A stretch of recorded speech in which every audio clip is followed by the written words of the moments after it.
So welcome to Corentus First Friday with two thought leaders today. This is not the first Friday because the first Friday for this month was on July 4th, which is an American holiday. So we shifted it to July 11th.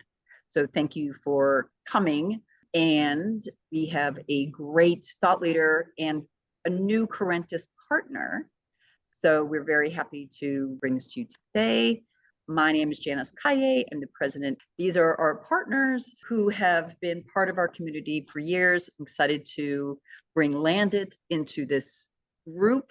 And for all of you who know, we have a community platform, which is on the platform called Disco. So please go there where we share IP events like this one, and for you to engage with one another, people who are passionate about advancing team effectiveness. I am thrilled that Lisa is going to be with us. And Alexander, if you would like to introduce us, and then we can jump in. Sure. So you don't need any introduction, Janice. We all know you, extraordinaire and wonderful. We know who you are and all that you've done in your life. So I'm going to go right to Lisa. And so it's my pleasure to introduce Lisa Skeete Tatum, founder and CEO of LandIt, a personalized coaching and career pathing platform that brings cutting-edge technology to leadership and talent development. Lisa has built a scalable solution for democratizing access to coaching, trusted by Fortune 500 companies, nonprofit, and high-growth organizations. With a background in venture capital and senior operating roles, she brings deep expertise at the intersection of leadership, innovation, and impact. She currently serves on the boards of Stryker Corporation, Union Square Hospitality Group, Cornell University, and the Harvard Business School Dean's Advisors. Lisa holds a BS in Chemical Engineering from Cornell and an MBA from Harvard Business School, and is a Henry Crown Fellow of the Aspen Institute. Welcome, Lisa. Nice to have you with us. Thank you. Thank you so much. I want you to read that bio to my kids the next time we see them. So thank you so much. And thank you, Janice, as well. So thrilled to be here and talking about this very, very important and pertinent topic of, with the shift ahead and the shifts that have already happened, how do we support leaders and their teams in the new era, if you will? So just a little table setting. We're going to start with what's the context. As a result of that context, what has changed in the workplace? And then how do we get activated? What do we need to do? What do organizations need to do to support their leaders and their teams and everyone in their organization as they move forward? And then I'm going to turn it back over to the other fearless leader to talk to us about the dual track career pathways as one of those really impactful solutions. Setting the context. If you have been waiting with bated breath for the future of work to arrive, it's already here. It's just that it's unevenly distributed because organizations and their readiness and their embracing is a range from they're all in, they're being innovative, to they're still on the learning curve. And we are not in an era of change. We are actually in a whole new era altogether, a whole new ballpark as we're thinking about how we progress forward. And so when you think about the rapid transformation that's happening across the board, it's impacting how we work, why we work, and who are we working with.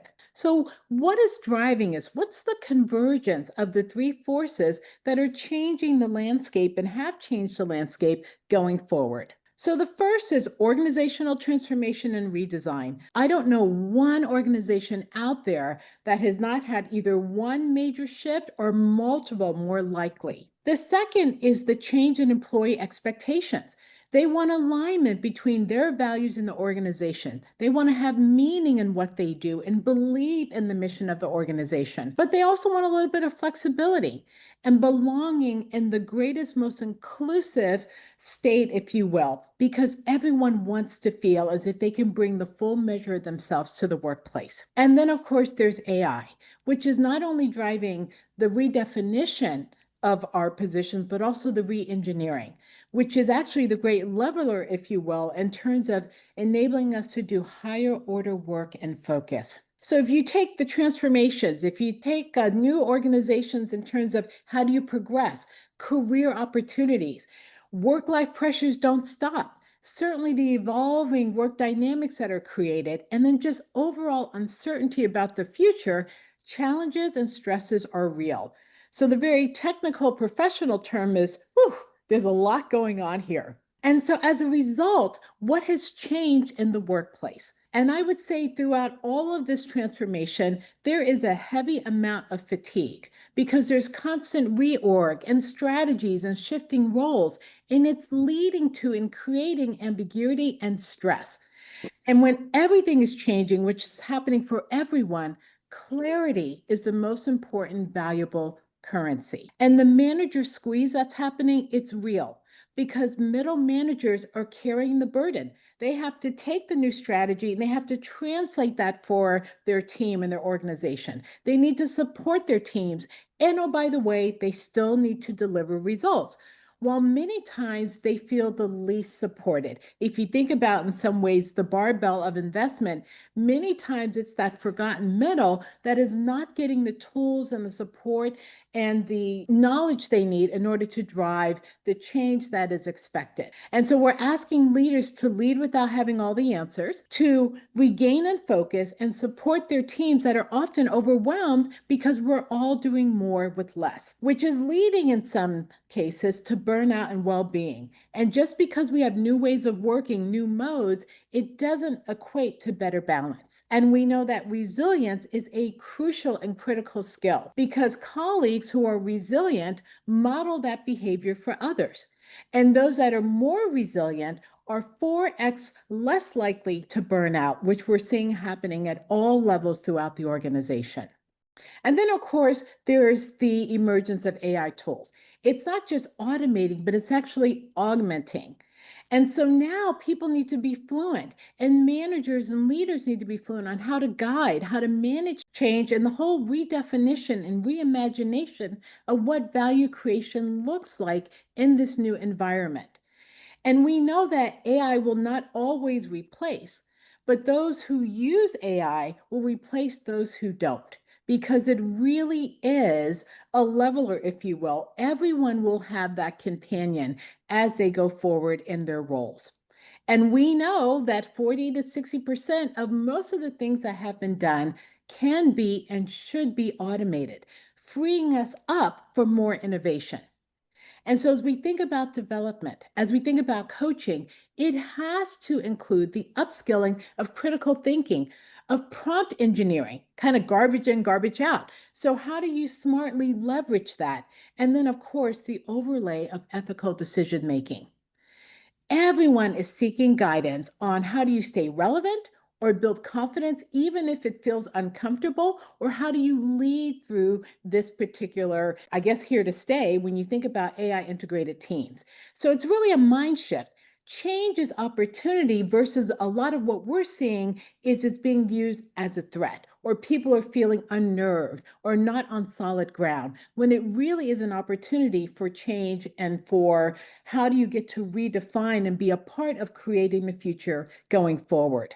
And then as we think about culture, right, because that is a focus, you can't get anything done if your people are not firing on all cylinders, but it's being redefined by purpose, by flexibility, by the sense of belonging. Employees, and I actually am not a fan of the term employees, but colleagues want more than promotions. They want growth, they want well-being, and they want values alignment. And so the future of leadership is less about control, kind of the old way of doing things, and more about connection. And so if we look at what are the coaching topics that we're seeing kind of raise or rise to the top, it's strategic networking in a way that we didn't see before. It's managing up, down, and sideways, and oh yes, it's executive presence.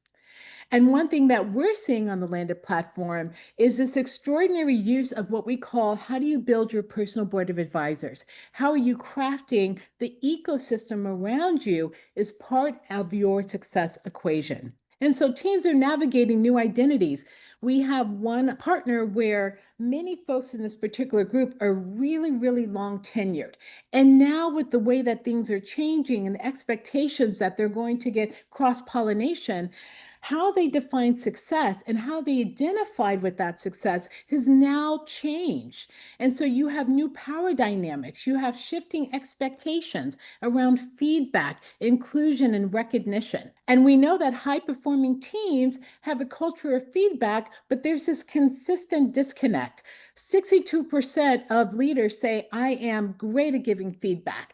But 65% of most people say, I haven't gotten any feedback of any value in the last 6 months. But then you also have the increasing need for recognition and these micro moments of motivation. Because when everything is up for grabs, how do people know they're on track? How do we make sure that they're being seen so that they stay engaged and motivated? And then this importance of intentional culture carriers. No one is neutral when it comes to culture. You either add or you subtract. And so how are you cultivating and supporting and rewarding that? Transparency at the end of the day on how do people win, what does success look like in this new environment is even more important than it was previously. So how do we think about supporting leaders and teams through this shift? This notion of shifting from surviving, and that's how many people are feeling, I'm treading water, there's so many things coming at me. How do you go from thriving or from surviving to thriving, certainly during times of change? And so the first is you have to reimagine what leadership development looks like. And so it's about building adaptive capability, not just functional skills. It's more of an and than an or.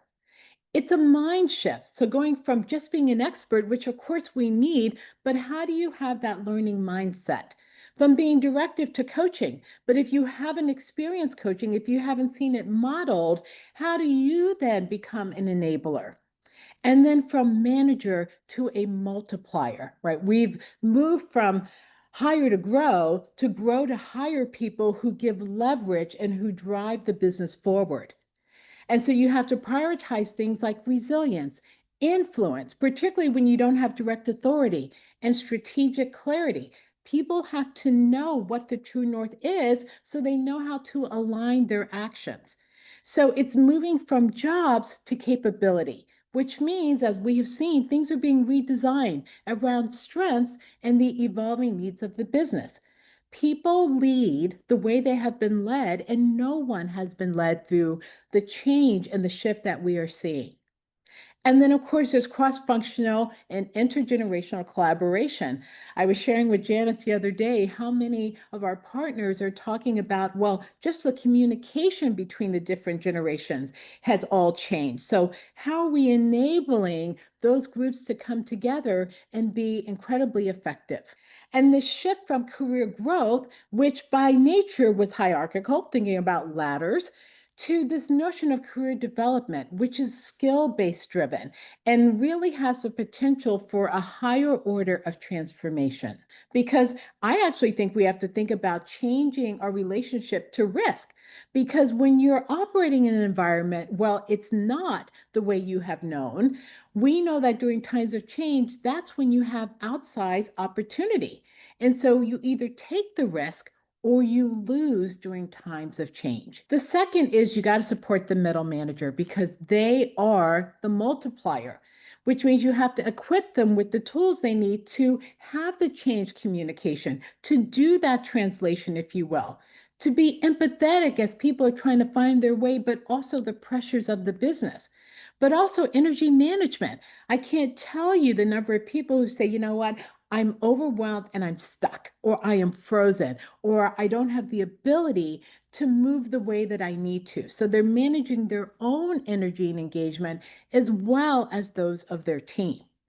And so it's about going beyond just training, but providing coaching and peer support. One of the things that we're seeing is the leverage of having sponsors, not mentors, and mentors are important, but sponsors that have, a 30% impact on your ability to succeed. But also, how are you leveraging through team and group coaching that peer learning, if you will, in addition to the one-on-one? And then making development accessible and ongoing, providing that development more broadly across the organization. And if you look at the organizations that are ahead, that have embraced this new ways of working, if you will, they are up leveling across the organization, whether it be early joiners in their career, individual contributors, newly minted managers, nothing's more scary than that, or even senior leaders.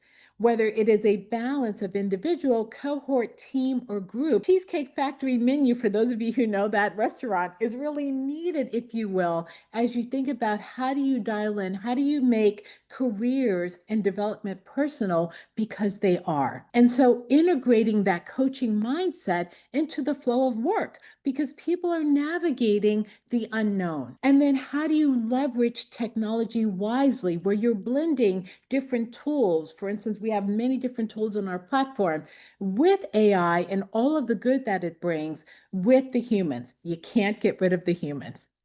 And then normalizing, if you will, just-in-time coaching in the moment, when you're stuck, when something new arises, so that people can move through them in a way that has impact. And then anchor in purpose. Right? Help teams reconnect.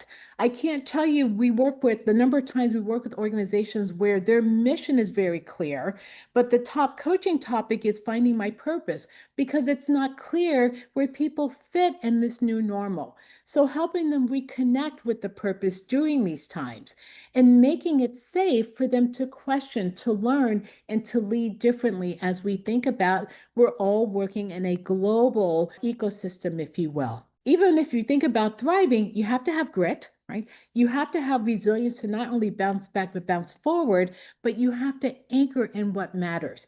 Because not everything, as I was telling one of our colleagues, not everything is urgent and important, but it can feel that way when you have all of these different things that are going on, and what you thought was the path to success is no longer the rules of engagement. And so you have to start with the purpose, and then you layer on these other things. So it's over communicating, if you will, and making sure people can see a path for themselves. And so companies are investing in development and coaching, not just because of transformation, but because of it, right? Not just during, but because it's needed as you think about how do people navigate. And so the shift ahead is not about solving a problem, but it's a path to design. But you can only do that when you have the right support from all levels, at all levels, but also empowering people with the tools and the resources they need in order to do that. And so with that, I'm going to turn it over to Janice to actually take us through one of the tools that is really, I think, empowering and impactful during this time. Thanks, Lisa. So this is why I'm so excited about the partnership with Lisa and LandIt, because the combination of force that we can both have to help solve for this is amazing. And this is why we wanted to bring it forward on First Friday with the Thought Leader to share with all of you. So just this morning, 2 hours ago, I was on a call with a client, a coaching call with a senior leader in Europe. And she was talking about how she just got promoted, but it's pretty random. Like it's just kind of at the whim of the executives, and there's not a lot of clarity. And she came from a consulting firm, so this was very, obscure and new for her. She says, we really need to get more clarity, more transparency around these different, career levels to level up. And so it's not such a whim. So it does feel like there's quite a bit of, equity in the system. So I'm going to share a few things that we've created. We've created this dual track career pathway. And I can't tell you how many clients are feeling the exact way that, Lisa has shared. There's uncertainty, they need to deliver results, and they need to share with their organization what this pathway is. So a number of people know that all these different levels and grades have these titles. But what we want to share is what we've been seeing with our clients and where they want to go. So the 2 pillars, the dual track career pathway, has both domain or functional expertise on one pillar and leader and team member effectiveness on the other pillar. So there's skill levels and there's competency levels for each of the pillars. And so for each one of these, there are competencies or skill levels. So it's going to be different per client, But one of the things that we want to share with you is that what's happening is that this level 1, this emerging level, this entry level is going away. And it's going away for a number of reasons. 1, AI, but 2, people need to decrease risk, increase certainty, and start delivering results right away. So there's all these great research that's showing that this entry level is going away. So what happens now? Those are all going away. Companies need more certainty in the competencies and the skill levels of the people they're bringing in. So what used to someone might have, competency in maybe being a decent team leader, but lower on the other levels, it's not going to happen. They're not going to be brought in. It's not going to be worth it, even if they have a domain area, expertise. They want added certainty. And how many times have you seen in an organization that someone has a domain, a high level domain expertise and almost zero competency levels on the leader or the team member side? So I had a client a few years ago who was brought in, and this is an amazing organization, very innovative, brought in at a very high proficiency, executive level or senior level management with a high domain expertise, with no expectation, in fact, no team to lead, and no expectation on the well, there was an expectation on had to get along with others.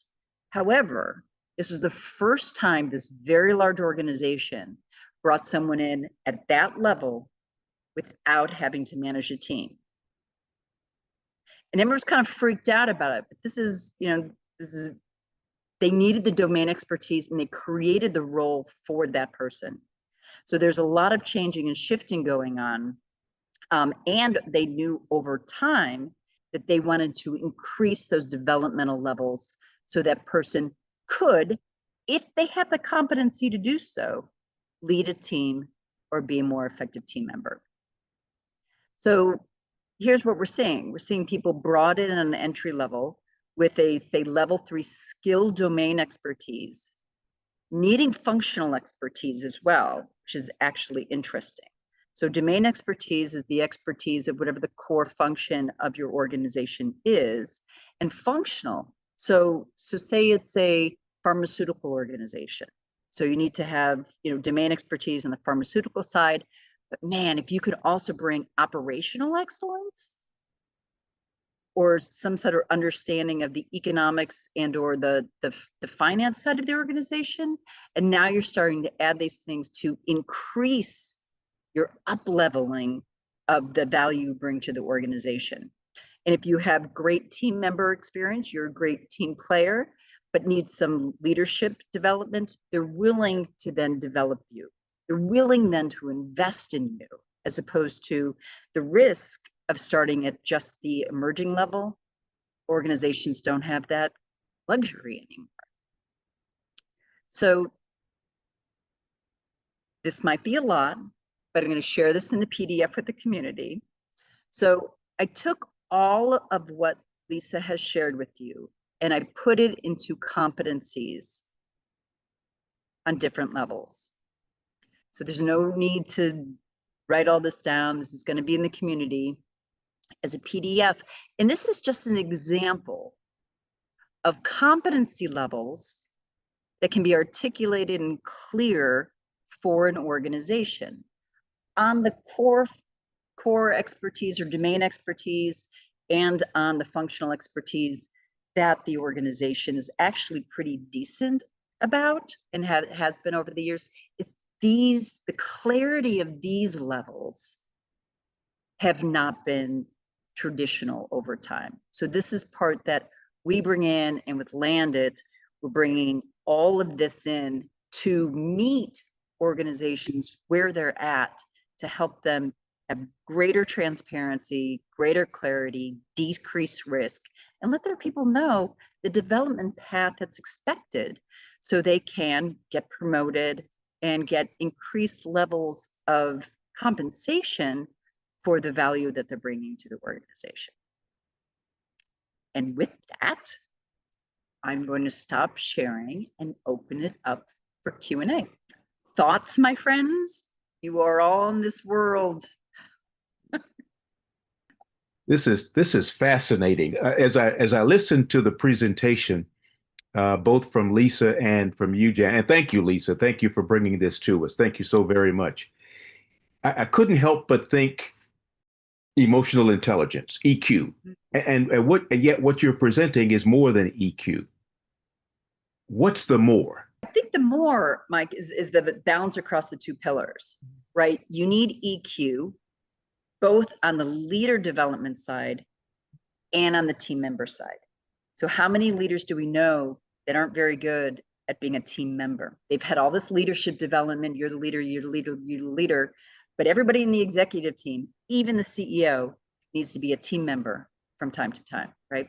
So it's the combination of EQ across these domains, across the team leader and team member, as well as when you're sharing and delivering your area of expertise on the functional side and on domain side as well. And I would add courage. A lot of discussions around that, because again, if you've been rewarded and you're comfortable with what you have delivered in the past, and now that may change, or you have to work in a new way, or you have to ask for things or translate it or expose your vulnerability, that's really uncomfortable, right?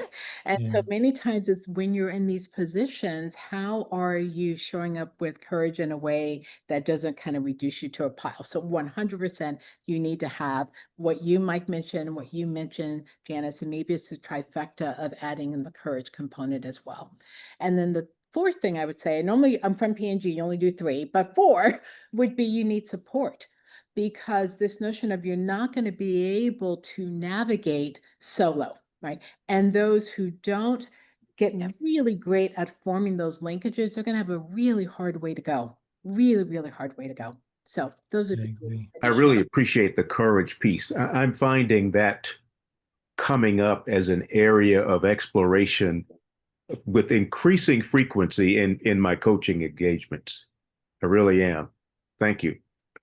And I appreciate the support piece. And I've been having a lot of conversations around that.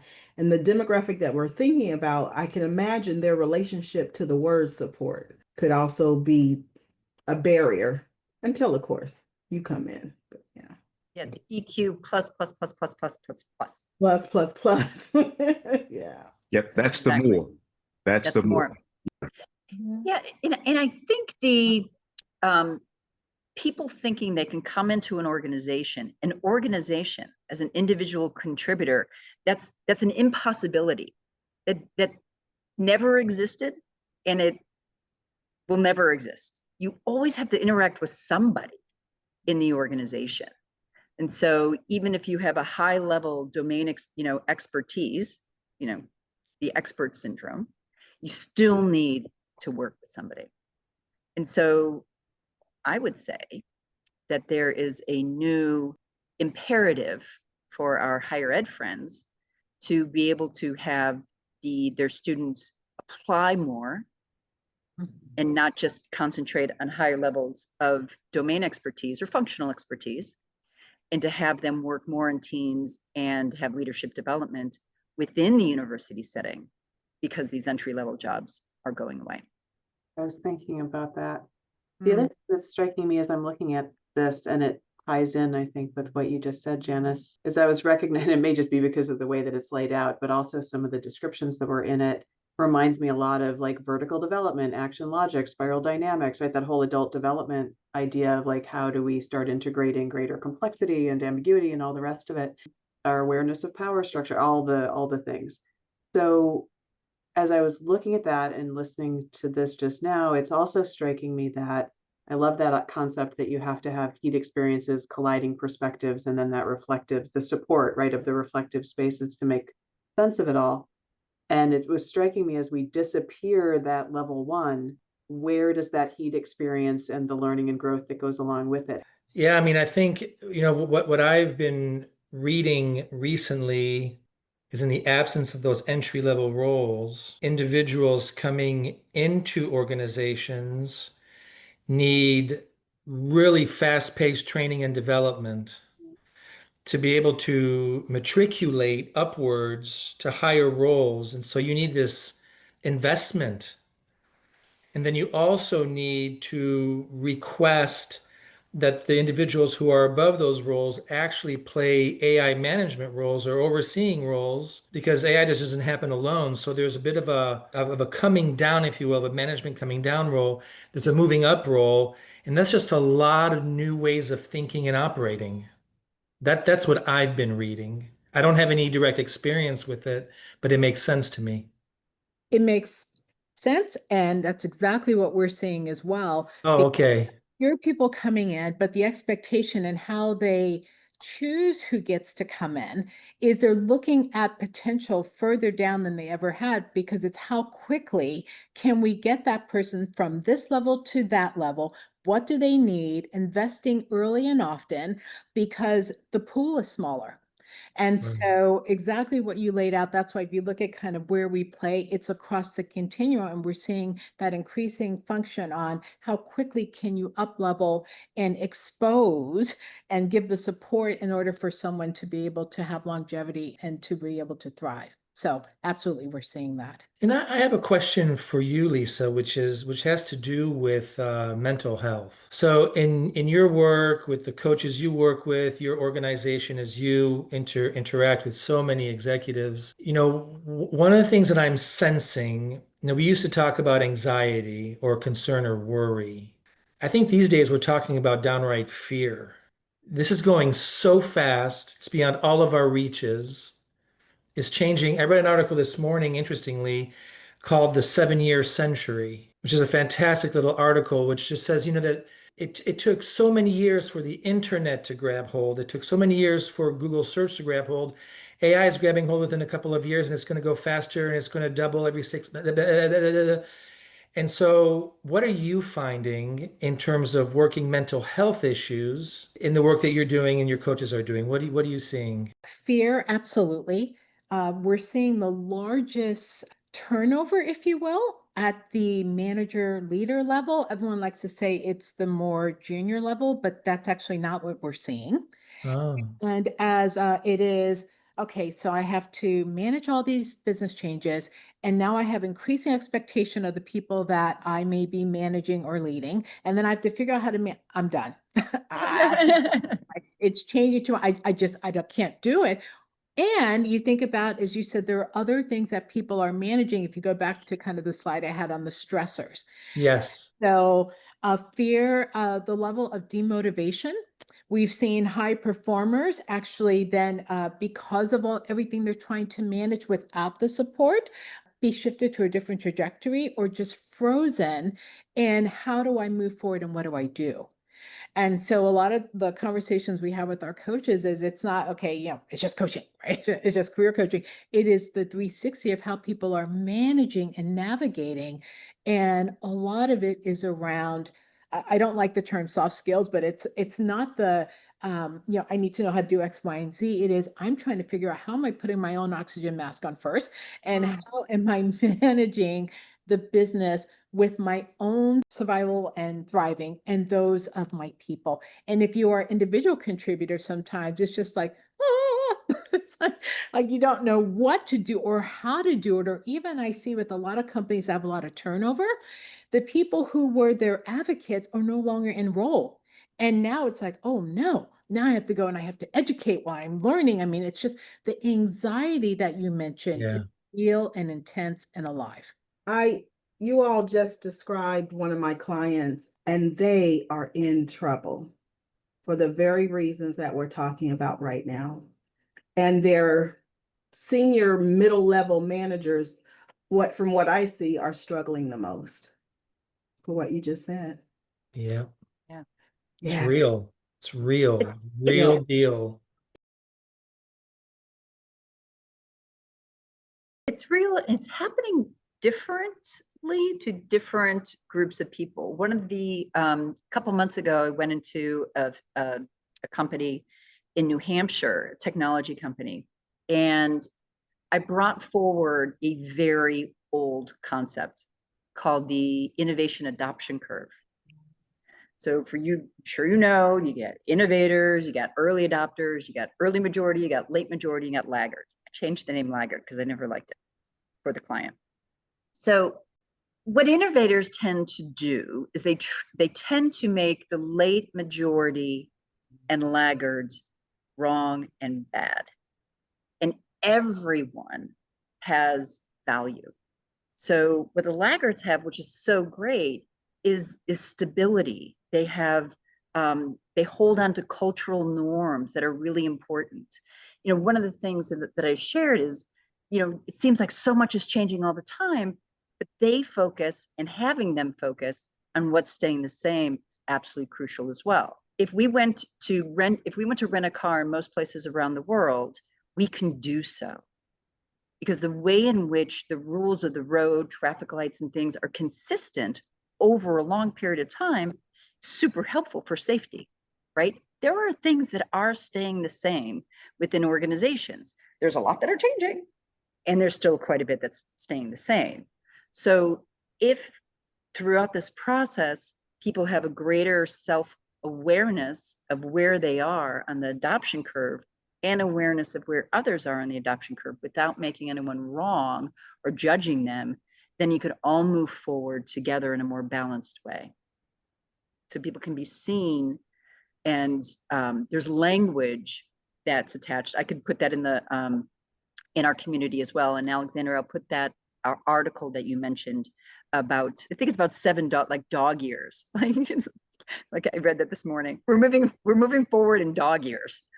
And then you said it's actually moving forward in fruit fly years.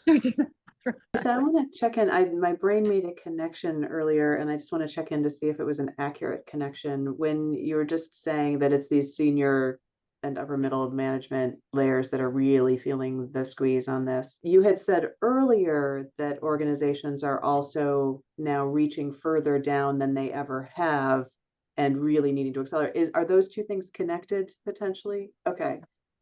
Yes. And I would say it's absolutely an and. I mean, certainly over kind of recent history now, this recognition that you really have to invest in what I would call the multiplier level. And you have to go, if you think about what's being asked, if you think about fewer people doing more, if you think about transformation and restructuring, things of that sort, if you think about succession, right? When it's typically been, if you make it all the way through, then you get the investment. That is not going to drive innovation. It's not going to fuel this agile mentality when things are changing at the rate of fruit flies, if you will. So it's an and, if you will, in terms of you got to make sure that, quote, managers and leaders know how to do it, right? Because what got them there is not what they need going forward. That's right. And they also need to bring everyone else along, if you will. We have a partner that once people get promoted, they get the investment, because it's like, oh man, now it's a whole new world. And now I was managing this and now I'm doing this. I don't know how to do that and to do it well. Totally, that mindset shift and all the rest that goes along with it. One of the things I'm wondering about, though, as we're talking about this is, are we even asking the right questions? Because that sounds like, how do we just keep pulling resources to go into the system that's clearly burning people out, versus what if we step back and go, what are the questions we should be asking? So yes, and one of the things you said that definitely the bells went off is, it's also assuming that there are resources and now resources are doing this.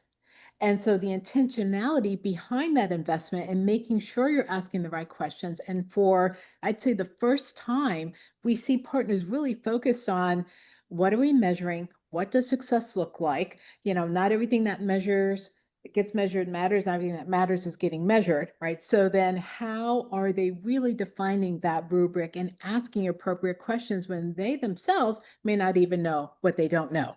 And so it's kind of frothy on all ends, but I think that's absolutely right. Alexander and I are going to we're facilitating and we've co-designed a leadership offsite for next week in Chicago. And they have these audacious goals, which are amazing, and they don't have additional investment. So, you know, to have that open brainstorm to solve the problem with. So they've got to be much more resourceful. They've got to go across the organization and say, how can we meet these goals and achieve these goals together, and yet don't have that added investment to create new technologies or whatever they may need to actually reach these goals. They still have the same goals, and they don't have investment. It used to be more creativity that they were looking for, and now they need creativity plus resourcefulness. There's almost this like subversive, ultimately the questions we're asking are about value creation within a system anyway. So like this is this subversive undermining of our entire, especially with AI coming in, right? Undermining of our entire economic system potentially, and how are we organized to create value, and what are the historical structures versus what do the new structures need to look like? I mean, not answer questions I know the answer to, but it's sort of what we're up against, right? I want to bring partnership to us. So, Judy, a lot of the, and Mike, and Sophia, a lot of the practitioners are solo practitioners. Let's come together as, people really passionate about bringing leadership and team development to these organizations, because 1 + 1 equals 1 + 1 + 1 + 1 equals hundreds. This is also, if you look at the kind of the resource bucket, another reason why technology can make the difference, because we're at a pace where incremental is just not going to cut it, right? You really have to look at how do you deploy in a way, or as I say to my kids, like dream and think without boundaries. And so if you have more demand, you have less resources, and quite frankly, you are going to have less people in some ways, or they're going to be doing different things, then the way that you approach the work, what you're able to get done, and how you're able to stay connected has to be enabled. Technology is not an end-all be-all, but it's a great leveler, right? And it's a great way to get things done. And so getting people comfortable with that. I was on with a partner today, and they're like, we're going to go because we're going to go learn about AI. We got to do AI. They don't even know what it is, right? And that's where you can make a lot of mistakes. So Judy, to your point, asking the right questions, what are we solving for? What do we need? And then working that way, I think, is so important. But I think people are just like, we got to do something, we got to do something, and a lot of money and a lot of pain is going to happen, as opposed to stepping back, right, to go fast. Yeah, AI and tech, great leveler, and the differentiation between AI and tech and humans is that human dimension leveling up. I was at a client the other day, and we do a circle at the end of some of our executive offsites. AI can't do that. They don't know what it feels like for people to have joy to achieve together. So it's a leveler and then leveling up. There's so many things that have been implicit to how we go about creating value, like human joy, like the things that come into the work that we do that we've never had to name before. But as AI comes in, we might have to become more explicit about, is it just about profits? No, there's also joy, there's also connection, there's also community, there's also these. It's not until this Where are the starts to people happen going? that Like, we are go, there wait a places minute, that they're going to there's find more we're losing joy than that are doing it really well. The things that may seem obvious at first. Yeah. And Lisa, if you could share, you mentioned that employees' talent, they're not putting up with that anymore. Yeah. If they're not finding joy, and if they're not developing within an organization, they're out of there. Indeed. Indeed. And so to get those business results, you need the people. And they're not going to stick around if they're not, and they want I'm not going to wait for development. I want it now, right? And actually they need it now. And so if we don't prioritize that investment, then there's not going to be anyone there to deliver the results, right? So, or if they are frozen, or Mike, as you said, there's fear, then they're not going to be able to operate in a way that they need to. And so this notion of it's a system without, no, it's the people to deliver that.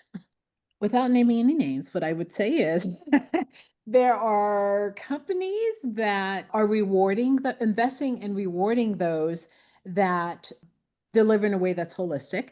There are those that are like, okay, I'm not going to play in that system. I'm going to go do my own thing. And they should call me before they do that. But there are many that are off to do their own. It's amazing, this notion of non-traditional paths and not waiting to find their passion. And so going back to that, finding my purpose, it is how do you help people see the alignment between their purpose and their values where they are, or even before they get there. So, and sometimes they're just like, I'm just done and I'll figure it out later. So seeing kind of the whole range. But I have seen very successfully people go from, I have one foot out the door, to now I'm feeling the investment. I have a little bit more confidence on what to do. I know how to have some of these courageous conversations, and now I have the tool. It's not one and done, but now I have support ongoing, and we can literally track with the data the shift. And so we had a graduation I think it was last Wednesday, and it was one thing to hear the people who had been coached, but to hear their leaders talk about the difference in the acceleration of the difference of what they were able to achieve. I was sitting there with like my tissue, like, this is great, because you could actually see the impact that it was having from doing an investment, and it didn't take a long period of time. It was very focused. One of the things this conversation is really opening up for me is the missed opportunity. I'm speaking personally now. The missed opportunity that I now see in terms of pitching to senior leadership, which is where I'm typically comfortable and going in and working and making an offer for an investment in development, and approaching it from the standpoint of developing down into the organization at deeper levels. So thank you. This conversation is really opening that missed opportunity up for me.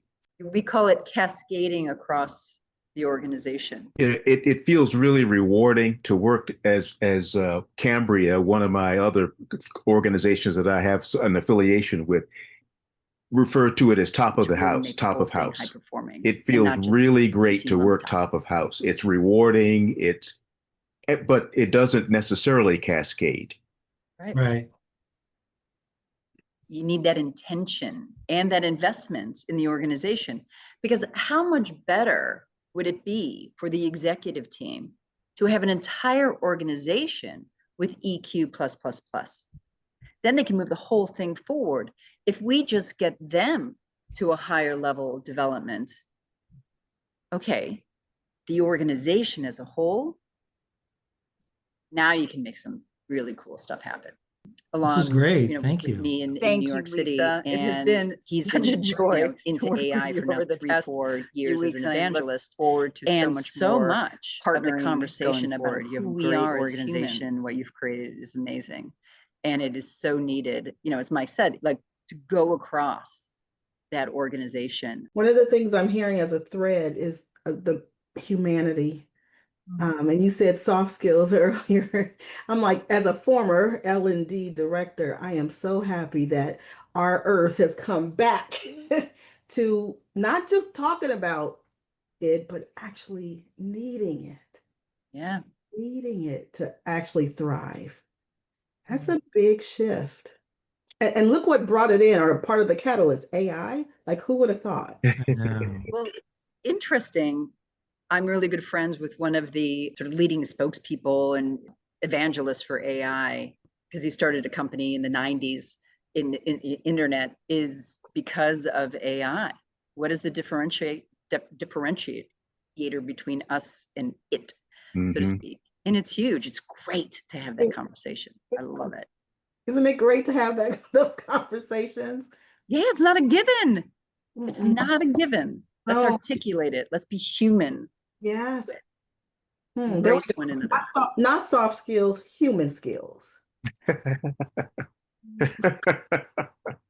Exactly. Great. This was great. Wonderful. Thank you. Wonderful. Thank you, everybody. Thank you so much. Thank you, Lisa. Thanks, Lisa. Thank you, Lisa. Thanks, Janice. Yep. Take care. Thank you.